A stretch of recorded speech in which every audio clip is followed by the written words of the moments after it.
साथियों नमस्कार, मैं हरिश्चंद्र बर्णवाल HB शॉर्ट्स में आप सभी का स्वागत करता हूं। दोस्तों, हम अच्छी कहानियां तो बहुत देखते हैं, इमोशनल कहानियां भी देखते हैं, लेकिन पश्चिम बंगाल की इस इमोशनल कहानी को जब ध्यान से देखेंगे तब आपको लगेगा कि चमत्कार तो होते हैं।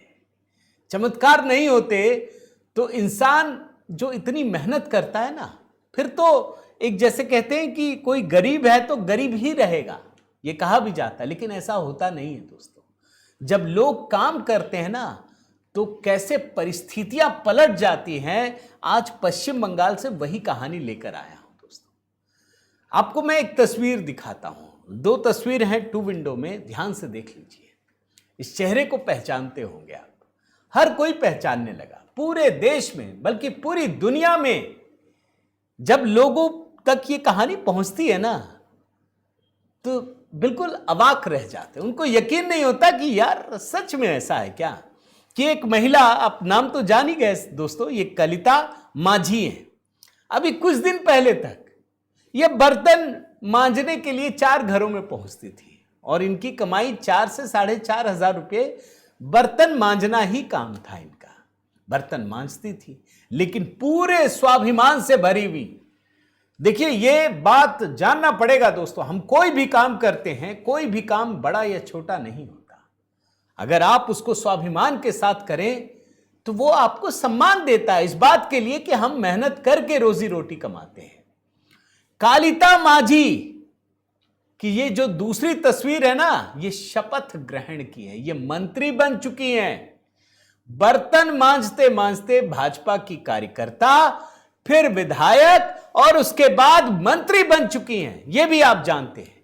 लेकिन मंत्री बनने के दौरान जो कहानी मैं आपको बताना चाहता हूं वो आप पढ़ लीजिए। शपथ ग्रहण में जाने के लिए नहीं है अच्छी साड़ी।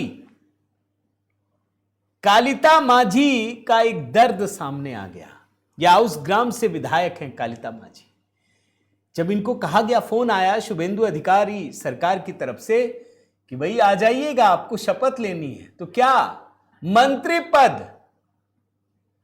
इनके पास अच्छी साड़ी नहीं थी, क्या पहनकर जाएं। मुझे एपीजे अब्दुल कलाम का जो ऑटोबायोग्राफी है दोस्तों, जो ऑडियो बुक भी है, जो गुलजार जी की आवाज में सुनिएगा, बड़ा अच्छा लगेगा, बहुत ही अच्छा है, मोटिवेशनल है। इसको देख करके मुझे उसकी याद आई। इंदिरा गांधी से मिलना था एपीजे अब्दुल कलाम को, तो कहा गया कि मेरे पास तो अच्छे कपड़े भी नहीं है, कैसे जाऊं। तो बोला, आपको कपड़े की वजह से नहीं, आपने जो इतना बड़ा काम किया ना उसकी वजह से, आप कुछ भी पहन के जाइए, आप जा सकते हैं। यहां कालिता माझी के साथ वही स्थिति थी दोस्तों। भाई, जिनकी कमाई ही टोटल 4,500 रुपये हो, उसके बाद प्रचार प्रसार तमाम चीजें, अब तो लोग गेस्ट भी आते होंगे तो चाय पानी भी करवाना पड़ता होगा, तो कहां से साड़ी होगी।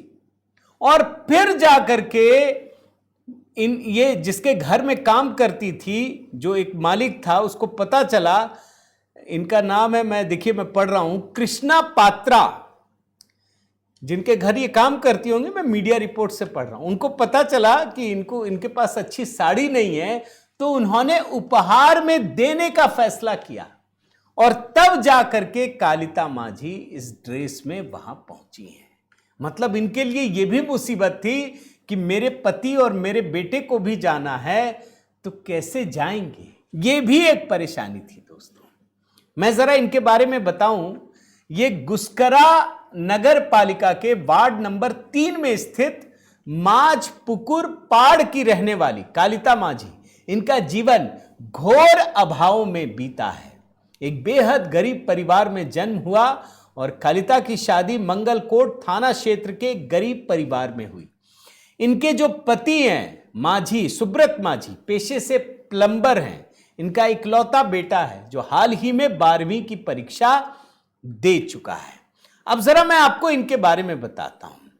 2014 में ये भारतीय जनता पार्टी से जुड़ी। इनकी इच्छा रही होगी, भारतीय जनता पार्टी तो आप जानते हैं भैया, जिसका प्रधानमंत्री ही चाय बेचने वाला हो तो वो गरीबों को जोड़ता है। उसको पता है कि हमारी सबसे बड़ी ताकत ये गरीब है। इनको भी जोड़ा, ये धीरे धीरे काम करती रही। माने बूथ लेवल पे, पंचायत लेवल पे, तमाम स्तरों पे इन्होंने काम किया। और उसके बाद जब पार्टी ने देखा कि यार कलिता माझी इतनी डेडिकेटेड तरीके से काम कर रही हैं, तो पार्टी ने 2021 के विधानसभा चुनाव में आउस ग्राम सीट से उतार दिया। ये टीएमसी वाले हंस रहे थे। हालांकि आप जानते हैं कि पिछले चुनाव में कितनी धांधली हुई थी, कितने बाहरी घुसपैठिए, धांधली, ईवीएम टैंपरिंग, तब भी सिर्फ 11,815 वोटों से हार का सामना करना पड़ा। लेकिन कलिता माझी ने अपना हौसला नहीं खोया दोस्तों। पार्टी ने भी उन पर भरोसा कम नहीं किया, वो डटी रही। 5 साल तक जनता के बीच भी काम किया, गरीब होते हुए भी। फिर 2026 में पार्टी ने इन्हीं को उतार दिया। तृणमूल कांग्रेस के उम्मीदवार श्यामा प्रसन्न लोहार, ये इस बार कलिता माझी ने दोस्तों 12,535 वोटों के भारी अंतर से इनको करारी शिकस्त दी। और आपको एक बात और बताऊं कि जो चुनाव प्रचार चल रहा था ना, 1 महीने की छुट्टी ली और जिन घरों में काम करती थी उनको कहा कि भैया हमको तो चुनाव में उतार दिया है, हमको छुट्टी दीजिए। घर वाले भी गदगद थे, जाइए कीजिए, वो प्रसन्न है। और अब जब मंत्री बनी है तो उन्हीं में से एक परिवार ने इनको एक नई साड़ी गिफ्ट की है। तो ये है भारतीय जनता पार्टी के कार्यकर्ता, सैल्यूट करना चाहिए। मैं तो कहूँगा कम से कम मौका तो दिया। न नाम, न परिचय, न पैसा, न संसाधन, कुछ भी नहीं, मंत्री बना दिया पश्चिम बंगाल का। यही चमत्कार है दोस्तों। मैं निवेदन करता हूं, जरूर आज कलिता माझी के लिए कुछ बधाई संदेश ही चाहे जरूर कमेंट में लिखिएगा दोस्तों। लाइक कीजिए, शेयर कीजिए। अगर आपने HB शॉर्ट्स सब्सक्राइब नहीं किया है दोस्तों तो जरूर कीजिएगा, बेल आइकन दबाइएगा। बहुत बहुत धन्यवाद। जय सिया राम।